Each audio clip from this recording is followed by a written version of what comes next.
이러한 전시간 내용을 우리 살펴보시겠습니다. 자, 4장 10절 말씀이요. 자, 다 같이요. 시작.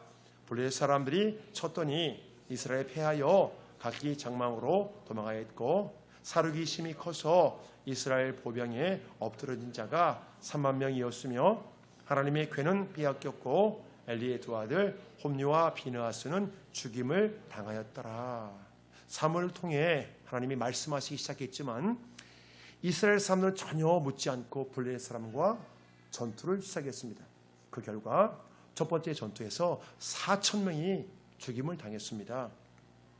그때 장로들은요, 언약궤를 앞세우지 않아 전투에서 패했다고 생각했습니다. 결국 실로에는 언약궤를 앞세워 두 번째 전투를 벌였지만 무려 3만 명이 죽고 여호와의 궤는 적군에게 빼앗겨 버렸습니다. 그 과정에서 홈리와 비나스도 함께 죽임을 당했습니다.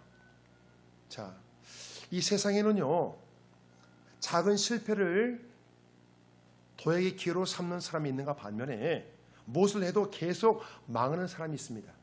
무엇을 해도 계속 거듭 안 되는 사람이 있어요. 자, 무엇을 해도 계속 망하는 사람들의 공통점이 있습니다. 그것은요, 뭐냐면요, 왜 실패했는지 정확한 이유를 파악하지 못한다는 것입니다. 거듭해서 계속 망하는 사람들은요, 똑같은 실수를 또 범해요. 그 문제 원인을 파악하지 못하고 그 다음에 또 뭔가 시작하면 또 안 됩니다. 첫 번째 전투에서 이스라엘 패한 이유를 정확히 파악하지 못하자 두 번째 전투에서 언약궤도 빼앗기고 무려 3만 명이 죽는 참패를 당했습니다. 자, 이 소식을요, 대제사장 엘리에게 전하기 위해 베냐민 사람이 실로까지 달려 나왔습니다. 오늘 성경 본문은요, 그때 베냐민 사람이 자신의 옷을 찢고 티끌을 뒤집어 쓰고 실로에 왔다고 묘사합니다. 자, 12절 말씀이요. 다 같이요. 시작. 당일에 어떤 베냐민 사람이 진영에서 달려 나와 자기 옷을 찢고 자기 머리에 티끌을 덮어 쓰고 실로에 이르니라. 자, 지금 이 모습이 무엇을 말해주고 있습니까? 뭐가 느껴지세요? 너무 슬프고 마음이 아프다는 거예요. 전쟁의 패배로 인해 수만 명의 병사가 죽고 여호와의 궤마저 빼앗겨 버렸기 때문입니다. 또 엘리의 두 아들 제사장 홈리와 비나스마저 죽었기에 정말 비통하다는 거예요. 더 두려운 것은요, 홈리와 비나스만 죽고 끝나는 것이 아니라 이 사건은 엘리 집안의 몰락의 시작점에 불과하다는 거예요. 이제 시작이에요. 과거에 하나님의 사람을 보내어 엘리에게 이렇게 말씀했습니다. 자, 사무엘상 2장 33절이요. 다 같이요. 시작. 내 집에서 출산되는 모든 자가 젊어서 죽으리라. 내 두 아들 홈리와 비나스가 한 나라에 죽으리니 그 둘이 당할 그 일이 내게 표징이 되리라. 멸망의 경고가 선포되고 실제로 시행되기까지 10년의 세월이 흘렀습니다. 10년 이상이 흘렀어요. 그 시간 동안 엘리는 회개할 수 있는 기회가 많았지만 그 기회들을 살리지 못했습니다. 왜 그랬을까요? 지금은 괜찮고 오늘 괜찮으니까 막연히 괜찮겠지 하며 방심했는지 모릅니다. 엘리가 하나님의 말씀을 농담으로 생각하지 않고 진지하게 받아들였다면, 정말로 진지하게 받아들였다면 두 아들의 문제를 계속 방치하지 말았어야 했습니다. 성경이 말씀하는 진리 중에요, 이 세상 모든 사람들도 인정하는 것들이 있습니다. 그 중에 한 가지는 바로 이 말씀이에요. 사람이 무엇으로 심든지 그대로 거둔다는 것입니다. 자, 갈라디아서 6장 7절 다 같이요. 시작. 사람이 무엇으로 심든지 그대로 거두리라. 콩 심은 데 콩 나고 팥 심은 데 팥 난다. 그런 말이 있죠. 사람이 무엇으로 심든지 그대로 거두리라. 그렇습니다. 지금요, 내 현재의 삶은요, 과거의 행동의 결과입니다. 또한 지금 우리가 행동하는 것은요, 미래에 수확할 열매에 대한 씨뿌림과 같아요. 씨뿌림. 내가 행동한 그대로 미래의 결과가 나타난다는 것입니다. 여러분, 무슨 이야기죠? 그렇지만 그래요. 내 행동한 그대로 결과가 나타납니다. 우리의 여러분 몸을 보면 알 수 있어요. 그렇잖아요. 오늘의 내 몸은 어제 지난날 먹은 음식의 결과입니다, 여러분. 그렇죠? 그대로 결과 나타나는 거예요. 이 엘리가 경고의 말씀을 무시한 결과 두 아들은 결국 죽임을 당하고 엘리 자신은 두려움에 떨게 됩니다. 자, 13절 말씀이요. 시작. 그가 이를 때는 엘리가 길 옆 자기의 의자에 앉아 기다리며 그의 마음이 하나님의 괴로워 말미암아 떨릴 쯤이라. 그 사람이 성읍에 들어오며 알림에 온 성읍이 부르짖느니라. 모든 백성들이 통곡해야 되는 사건이 벌어진 이유는 분명합니다.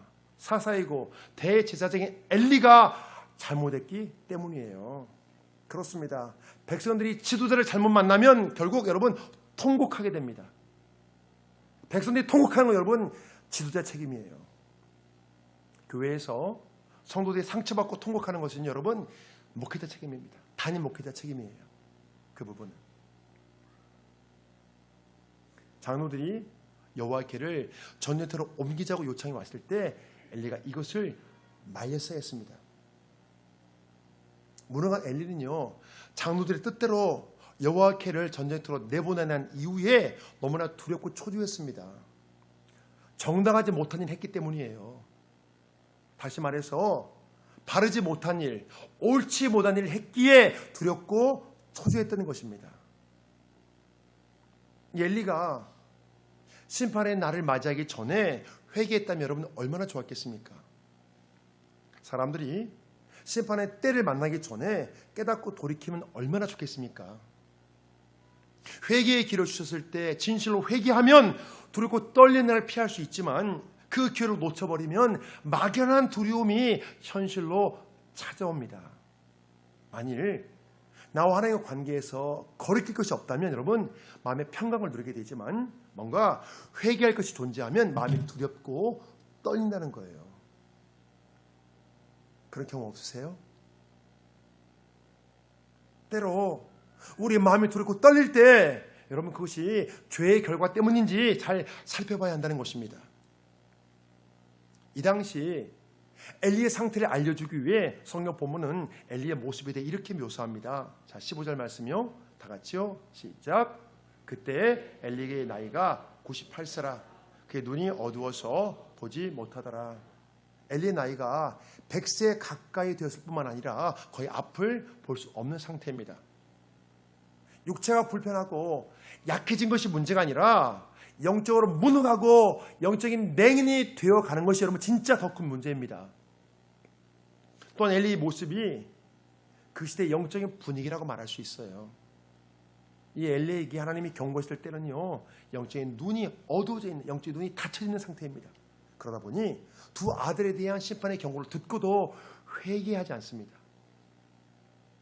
우리가 상식적으로 생각해 봐도요, 엘리의 행동이 잘 이해가 되지 않습니다.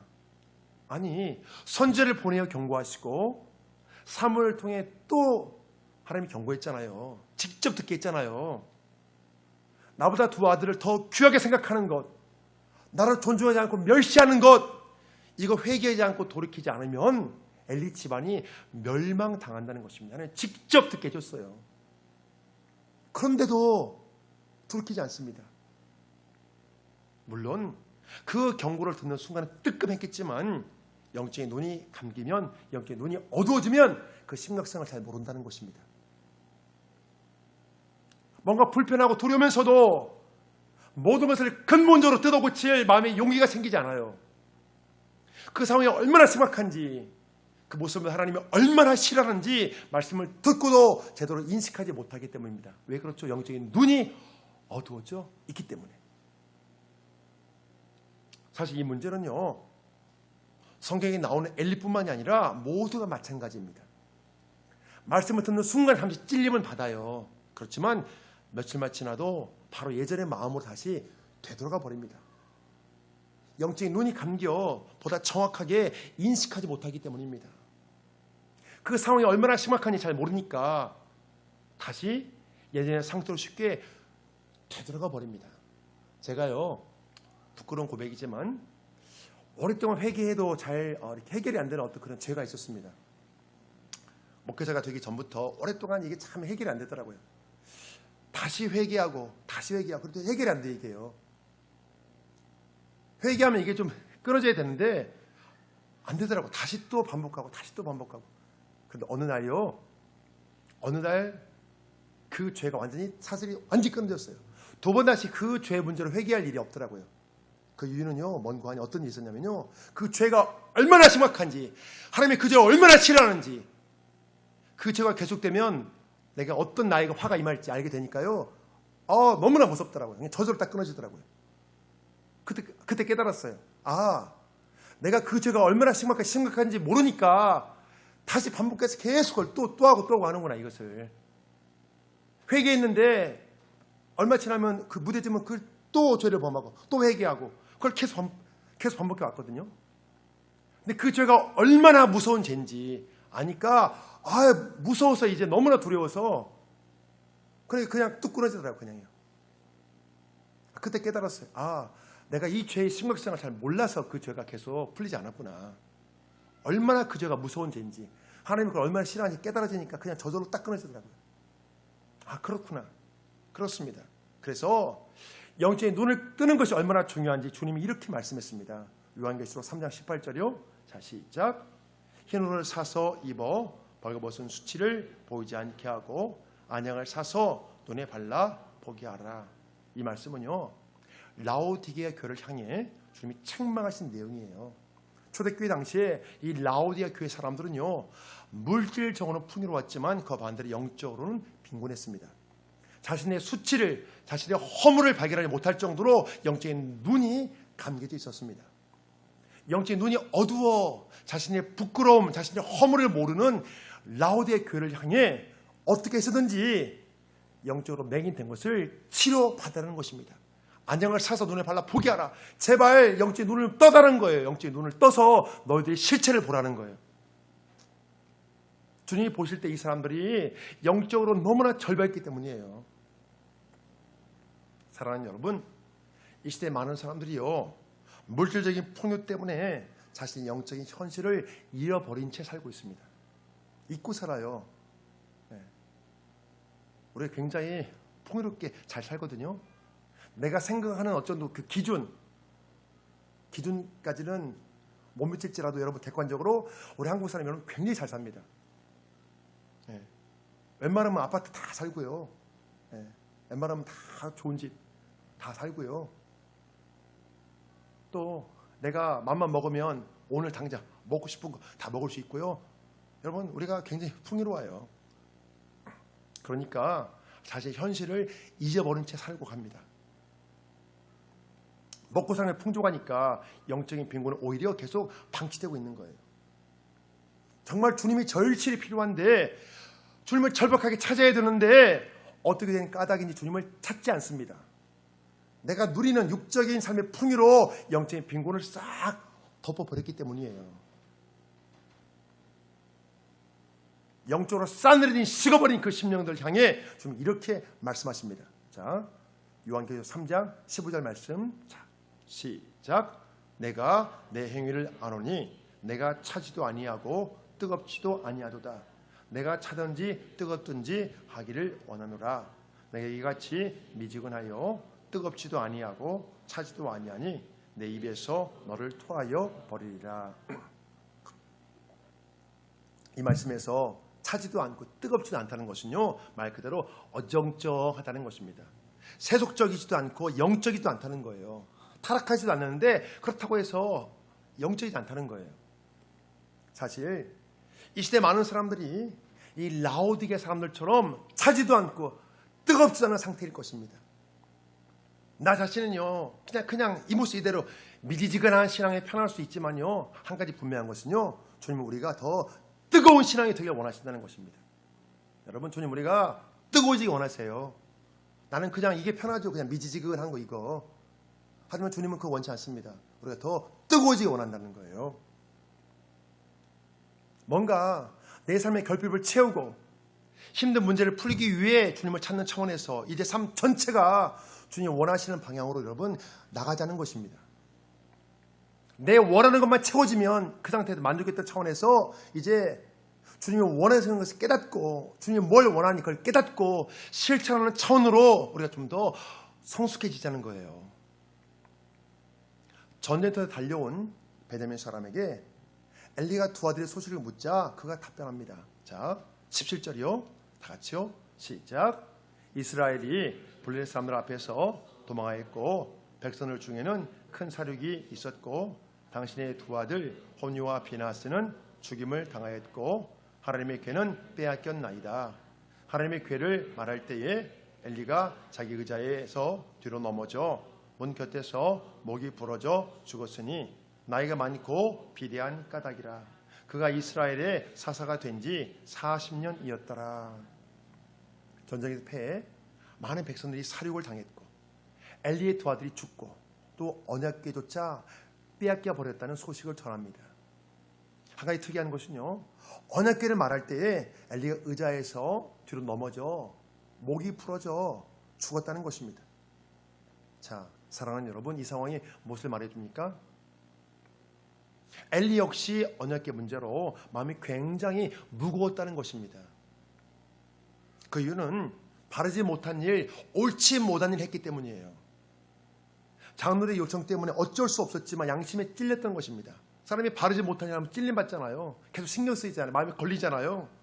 머리로는 하나님의 뜻이 무엇인지 알고 있는데 삶의 현장에서는 제대로 적용하지 못했습니다. 그러니까 자꾸 계속 찔림을 받는 거예요. 계속 그것 때문에 엘리가 마음이 불편했어요. 언약궤를 그렇게 전쟁 때 보내면 안 되는데, 임의대로 안 되는데 마음이 계속 불안했다는 거예요. 그러다가 여호와를 궤를 빼앗겼다는 소식이 들려오니까 그 충격으로 뒤로 넘어져 목이 부러져 죽었잖아요. 물론 하나님의 심판을 당한 거지만요. 엘리가 사사로 있는 40년 동안 블레셋 족속의 침공이 없었습니다. 40년이 되는 그 해에 침략을 받았습니다. 자, 이 역사적 사실이 무엇을 말해줍니까? 뭘 말해주죠? 엘리가 처음에는 괜찮은 지도자였고 나름대로 이스라엘 백성들을 잘 이끌어왔다는 것입니다. 네. 처음에는 괜찮은 지도였는데 끝에 가서 문제가 생긴 거예요. 시간이 흘러감에 따라 변질되었다는 것입니다. 자, 우리가 여기서 주의 깊게 볼 것이 있습니다. 엘리가 변질되는 것을 더욱 부채질한 것은요, 그의 두 아들 홈리와 비나스예요. 내 자녀 더 좋은 것 먹이고 싶고 더 좋은 것 누리게 해주고 싶은 그 마음 때문에 엘리 영적인 눈이 점점 여러분 어두워지고 닫혀진 거예요. 계속 타협한 거예요. 내 자녀 때문에. 여러분, 우리가 그럴 수 있다는 거예요. 내 자녀를 위하다가 나도 모르게 여러분 그렇게 변질되어 갈 수 있다는 거예요. 신앙의 변질이 올 수가 있다는 거예요. 여러분, 엘리만 그럴까요? 내 자녀 이렇게 하다가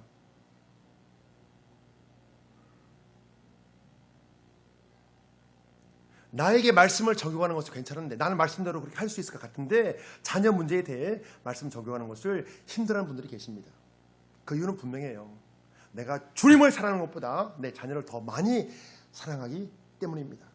이 우선순위 문제가 잘못되는 것입니다. 하나님이 첫째가 되지 못했습니다. 그래서 하나님께서 엘리에게 이렇게 경고했잖아요. 사무엘상 2장 29절이요. 시작. 내 아들을 나보다 더 중히 여겨 내 백성 이스라엘에 드리는 가장 좋은 것으로 너희들을 살지게 하느냐. 홈리와 비나스가 하나님께 드린 제물을 그 고기를 삶을 때 맘대로 갈고리를 휘저어가지고 고기를 건지다가 먹었잖아요. 그때 엘리도 같이 먹었다니까요. 그걸 건져오면 하나님께서 뭐라고 하신 거예요. 지금 같이 아들이 그렇게 부정적으로 취해온 것을 그 집에서 같이 먹고 살찐 거예요. 그것들을 그 악한 행위를 끊지 못하니까 같이 자신도 모르게 거기에 변질돼 갔다는 거예요. 이 문제로 엘리가 직접 경고의 말씀 듣고도 끝내 회개치 않은 결과 그토록 사랑했던 두 아들이 전쟁 때 한 날에 죽었습니다.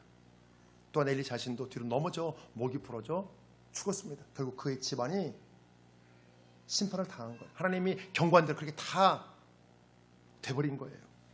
이 모습은요, 잘못된 지도자의 결말이 무엇인지 잘 보여주고 있고요, 또 잘못된 부모의 결말이 무엇인지 잘 보여주고 있습니다.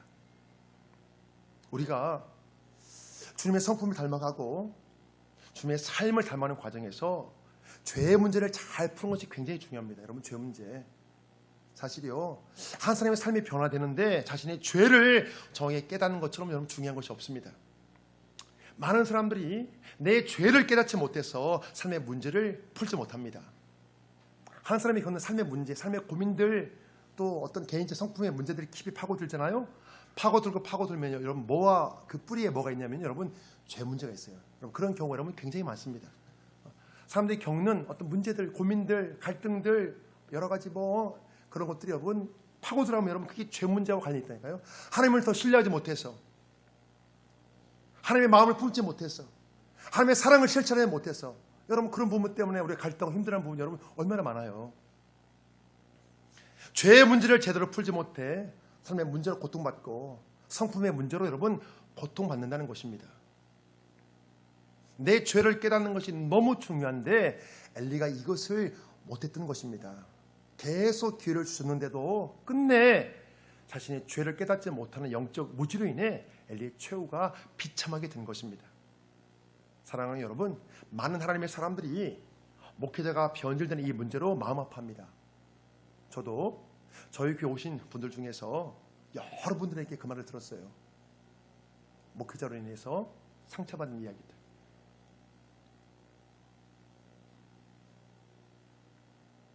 한때 훌륭한 있는 목회자들도 변질되는 것을 보면 그 누구도 나는 바르게 서 있다고 장담할 수 없습니다. 그건 저 또한 포함되겠죠. 그렇게 훌륭했던 목회자가 변질된다면 저같이 그냥 평범한 사람은 또 어떻겠어요? 항상 조심해야죠. 그래서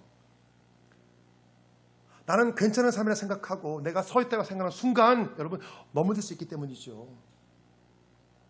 그 대신에 바울의 고백처럼 내가 죄인의 괴수이고 정말 죽어 마땅한 죄인인 사실을 잊지 말고 잘 기억해야 된다는 거죠. 주님의 은혜가 아니면 단 하루도 바르게 살 수 없다 고백하며 날마다 주님의 은혜를 간절히 구하면 여러분 그래도 좀 더 낫지 않겠습니까? 내가 죄인인 사실을 잊어버리고 내가 괜찮다 생각하니까 어느 순간 방심하고 넘어지게 되는 거거든요. 나를 하나님께서 의롭게 봐주시고 의롭게 되었지만 내가 내 속에 죄인의 속성이 있다는 것은 기억하고 있어야 되죠. 그래야 조심하게 되죠. 엘리 집안의 몰락은 임신한 비나스 아내의 죽음으로까지 연결됩니다. 남편의 죽음 소식과 또 언약궤가 적군에게 빼앗겼다는 소식과 함께 엘리 며느리의 출산이 시작되었습니다. 출산을 돕던 사람들이 아들을 낳았다며 두려워하지 말라고 말했지만 정작 엘리의 며느리는 죽어가며 이렇게 말했습니다. 자, 21절이요. 다 같이요. 시작. 이르기를 영광이 이스라엘에서 떠났다 하고 아이 이름을 이가봇이라 하였으니 하나님의 궤가 빼앗겼고 그의 시아버지와 남편이 죽었기 때문이며 또 이르기를 하나님의 궤를 빼앗겼으므로 영광이 이스라엘에서 떠났다 하였더라. 이 말씀에서요, 이가봇의 뜻은 하나님의 영광이 떠났다는 것입니다. 이가봇, 하나님의 영광이 떠났다. 정상적인 상황에서 아들을 출산했다면 엘리 며느리도 기뻐했겠지만 지금 이 상황은요, 엘리 집안이 망해가고 있습니다. 더군다나 전쟁에서 패하고 언약궤마저 빼앗겨 버렸습니다. 더 이상 하나님이 이스라엘 보호하시지 않는 것처럼 느껴졌기에 모든 것이 끝났다고 생각했던 것입니다. 모든 게 다 끝났다, 이제 망했다 생각하는 거예요. 사랑하는 여러분, 물론 그 상황만 단편적으로 보면 모든 것이 끝난 것처럼 느껴집니다. 그럴 거예요.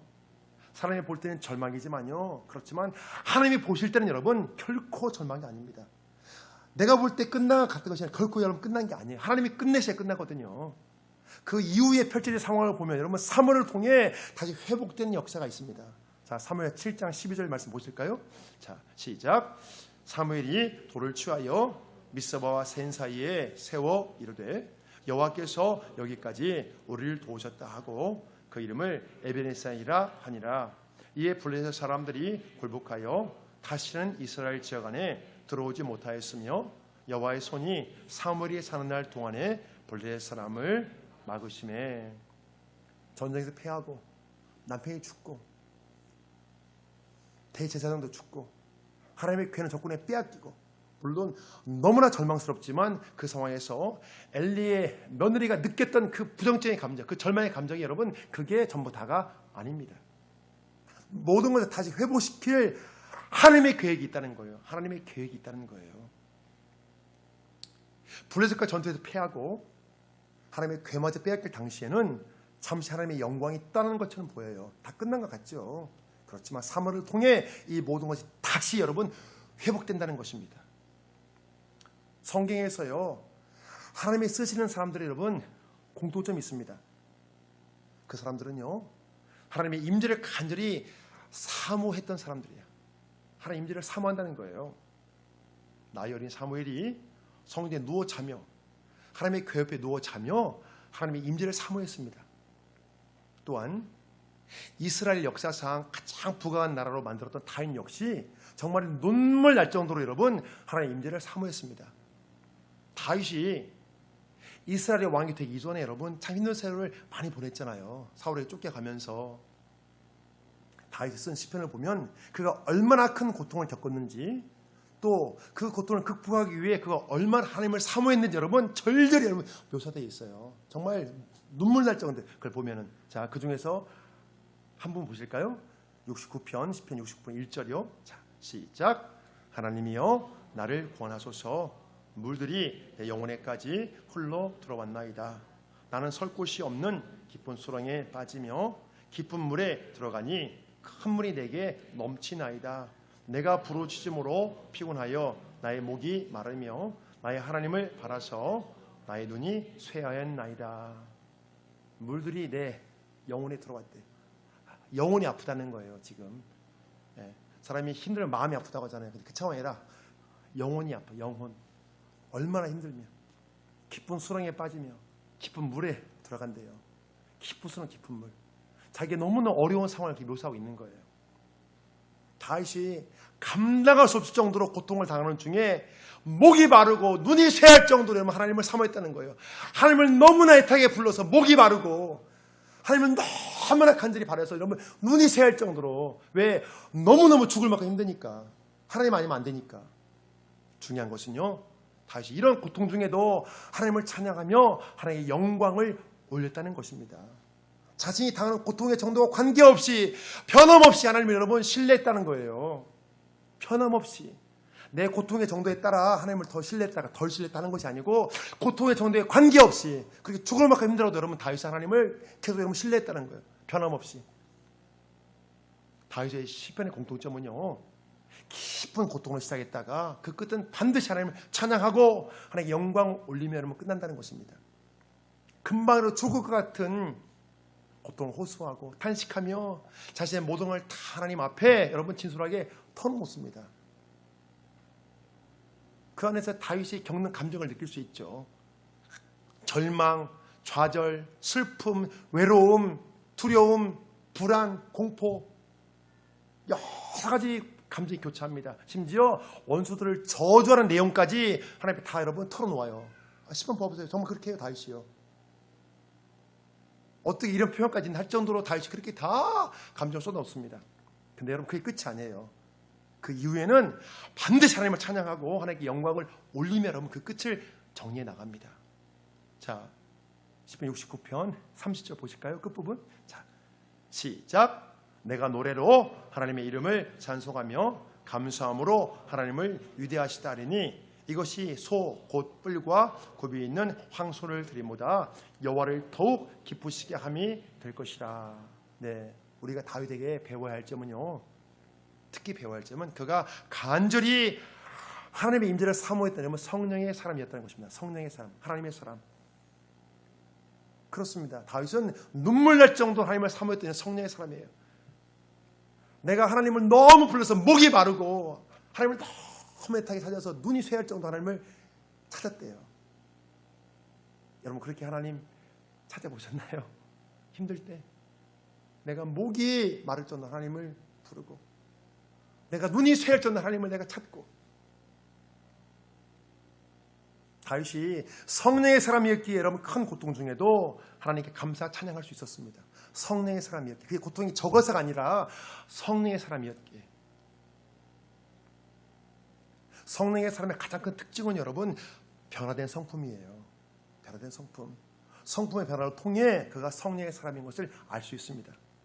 바위 사울 왕에게 10년 이상 쫓기는 와중에도 사울을 몇 번 살려준 것을 보면 여러분 그의 성품을 잘 알 수 있어요. 바위 성품 어떤 성품인가? 바위 성품의 핵심은요, 그러니까 철저히 하나님 중심의 사람이었다는 것입니다. 하나님 중심의 사람. 참 마음이 아프지만요, 우리가 인정할 수 없는 사실이 있습니다. 이 시대는요, 이 세상이 교회 다니는 사람들 여러분 신뢰하지 못한다는 거예요. 참 마음이 아프지만 여러분 그게 사실이에요. 목회자도 신뢰하지 못합니다. 너무나 부정적인 모습들이 얼굴에 많이 노출이 돼가지고요, 참 마음이 아프죠. 목회자로서 너무나 가슴이 아프고 부끄러워요. 방송을 통해 터지는 목회자들이 여러 가지 잘못들을 통해서 또 교회의 부정적인 모습을 통해 과거에 비해 하나님의 영광이 많이 가려진 것이 사실이에요. 그 이유는 우리가 다윗처럼 하나님 중심으로 살지 못하고 나 중심으로 살았기 때문이에요. 여러분, 방송에 나오는 여러분 그 교회 그런 사람들은 문제일까요? 우리도 똑같잖아요. 내가 몰라서 그렇지 어디선가 그 누구는 우리의 모습을 보고 여러분 실망할 수 있거든요. 그저 나 편한 대로 나 좋은 대로 살아왔습니다. 그저 그냥 하나님 중심 아니고 나 중심으로 나 좋은 대로 나 편한 대로 내가 속한 가정, 내가 속한 직장, 심지어 내가 속한 교회에서조차 하나님 영광을 생각하지 못했습니다. 나 편한 대로 하는 거예요. 그냥 나 좋은 대로 나 중심으로. 여러분 우리에게 그런 모습 없으신가요? 내가 어떻게 행동하는 것이 하나님께 영광이 될지 여러분 생각하지 못했다는 거예요. 그저 그냥 나 편한 대로 나 좋은 대로 여러분 우리가 그렇게 살아왔다는 것입니다. 그걸 아예 생각하지를 못해요. 어떻게 내 가정에서 어떻게 하나님 영광이 될지, 내 직장에서 어떻게 하나님 영광이 될지, 내 교회에서 내가 어떻게 해야 하나님 영광이 될지 여러분 그걸 생각을 아예 하지를 못한다는 것입니다. 이런 상황 속에서 하나님 우리에게 여러분 무엇을 요구하실까요? 뭘 원하실까요? 우리가 잃어버린 하나님의 영광을 다시 회복하려면 여러분 어떻게 될까요? 방법이 없을까요? 어떻게 될까요? 사랑하는 여러분, 우리가 할 수 있는 방법이 있어요. 이 시대 사람들 여러분 교회에 요구하는 것은요, 너희의 삶으로 너희가 믿는 하나님을 보여달라는 것입니다. 하나님을 제발 좀 보여달래요. 난 하나님이 보이지 않으니까 너희가 하나님을 좀 보여달래요. 이때 우리가 세상 사람들에게 보일 수 있는 것이요, 바로 여러분 변화된 성품이에요. 변화된 성품. 나의 변화된 성품을 보고 세상 사람들은요 성경 속에 표현되고 있는 그 하나님을 보게 되는 것입니다. 우리의 변화된 성품을 보고. 사랑하는 여러분, 우리가 나의 변화된 성품을 통해서 하나님을 보여주기 위해서는요 여러분 반드시 두 가지 조건을 갖춰야 돼요. 반드시 두 가지 조건을 우리가 갖춰야 됩니다. 첫째는요, 내가 얼마나 큰 죄인인지 이 사실을 깨닫고 철저한 회개를 여러분 경험해야 한다는 것입니다. 여러분 철저한 회개를 경험하지 못하면 여러분 변화가 안 됩니다. 철저한 회개, 적당한 회개가 아니고 철저한 회개. 한 사람 회개의 능력은 여러분 상상 이상으로 대단합니다.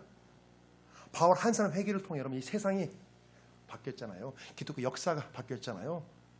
우리가 비록 이 세상을 못 바꾸어도 나 한 사람이 철저히 회개하면 여러분 최소한 내 가정은 여러분 새롭게 바뀔 수 있습니다. 내 가정은 새롭게 바뀌어요. 내가 철저히 회개하면.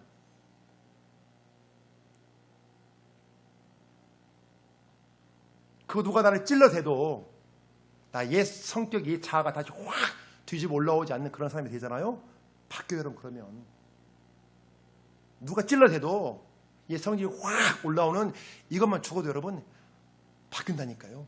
내 가정이 바뀌어. 정말 변했구나. 그럼 바뀌어야 돼. 옆 사람이요. 둘째는요, 성령의 사람이 되어야 한다는 것입니다. 성경을 보면 성령의 열매에 대한 말씀이 많이 나옵니다. 자, 갈라디아 6장 22절이요. 자, 우리 함께 보실까요? 시작. 오직 성령의 열매는 사랑과 희락과 화평과 오래 참은 자비와 양성과 충성과 온유와 절제니 이 같은 것을 금지할 법이 없느니라. 이 성령의 열매들은 여러분 모두 성품의 변화를 뜻합니다. 성품의 변화. 여러분 다 성품의 변화예요. 사랑, 희락, 화평, 오래 참음, 자비, 양성, 충성, 온유, 절제. 여러분 다 성품의 변화, 다 내면적인 변화예요. 여러분 우리가 변화된 성품을 통해서 하나님을 보여줄 수 있다는 것입니다. 우리가요 하늘의 성품으로 여러분 변화되는 것이 바로 여러분 하나님의 뜻이에요. 하나님의 뜻. 아직 변화되지 못한 내 성품 때문에 내가 속한 바로 그곳에서 하나님의 영광이 여러분 사라질 수 있다는 것입니다. 어머나 이게 가슴 아픈 현실이잖아요. 회개의 열매는 여러분 변화된 성품이에요. 그 사람이 회개된 걸 뭘로 보냐? 그 사람의 변화된 성품을 보면 알 수 있습니다. 신앙의 열매도 여러분 변화된 성품이에요. 우리가 신앙생활 몇 년, 몇십 년에 뭐가 남냐 여러분? 변화된 성품이 났습니다. 또한 이 변화된 성품이요 인생 승리에 여러분 가장 큰 미천이에요. 여러분 최고의 실력이에요. 예수 믿는 사람들 최고의 실력은 뭐냐 여러분? 변화된 성품이에요. 변화된 성품. 우리는 변화된 성품으로 여러분 우리는 세상과 승부하는 것입니다. 그래서요 이 땅의 성품이 아닌 여러분 하늘의 성품을 소유하시길 여러분 소망하십시오. 그래서요 주님 오시라 멀지 않은 이 마지막 시대에 우리의 변화된 성품을 통해서 내가 속한 바로 그곳에서부터 다시 하나님의 영광이 회복될 수 있기를 주의 이름으로 축원합니다. 아멘. 네.